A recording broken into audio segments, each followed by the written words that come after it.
define strategy. What is strategy in very simple terms? Well, in very simple terms, it's what's going to make a particular organization different and provide a competitive advantage. Basically, competition is destructive when companies are basically competing on the same thing. That forces competition to gravitate to price. Strategy is finding a different way to compete to create a different sort of value for the customer, which allows a company to prosper, to achieve superior profitability. What is not strategy? Simply implementing best practices, buying the latest machine, using the internet to communicate with your customers. There are lots of things that managers do that they have to do to actually keep making the company more productive and more efficient and to attain the kind of latest technology and knowledge about management. All those things are a necessity, but they're not strategy. Strategy is not about doing the same thing better.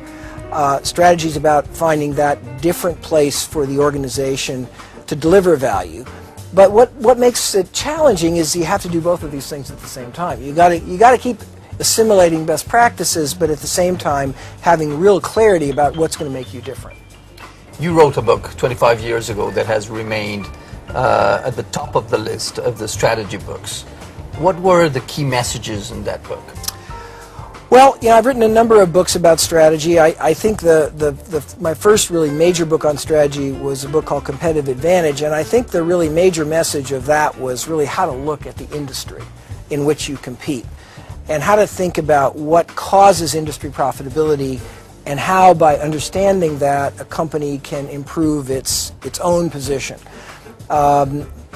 In that book, I introduced the so-called 5 forces framework, that in any industry you've got to look at the power of the customer, the power of the supplier, the barriers to entry, the threat of substitute products, and the nature of the rivalry itself, and that those 5 forces collectively define really the profit potential of any business. And this was, I think, a breakthrough in the field, because really we had no systematic way of looking at industry. The next book was a book called Competitive Advantage, in which I really talked about how to look at a company's own position and introduce the concept of the value chain. Any company, when it competes, is simply conducting a lot of activities, marketing activities, procurement activities, service activities, and so forth. And the value chain provided a framework for understanding how a particular company was competing versus its competitors, and therefore sharpening the distinctions in terms of its position. I think if I had to sort of highlight the major concepts that have made my work relatively enduring, it would be some of those ideas. Interesting. And after 30 years, what has changed? Is everything relevant, or have things evolved? Well, I've always focused not on the specifics of how a particular industry operates or a particular company competes. I've always been looking at really the deep fundamental underpinnings of competition. So, of course, industries are very different today than they were 30 years ago. We're much more global, there's different technology, things move at different speed, but actually the same 5 forces still determine profitability.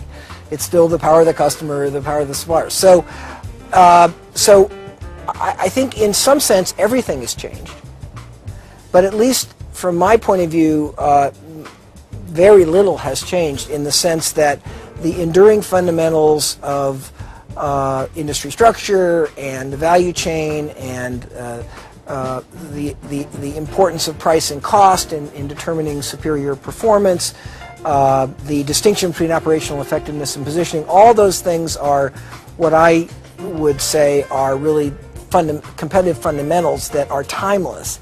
And then at any given moment in history, the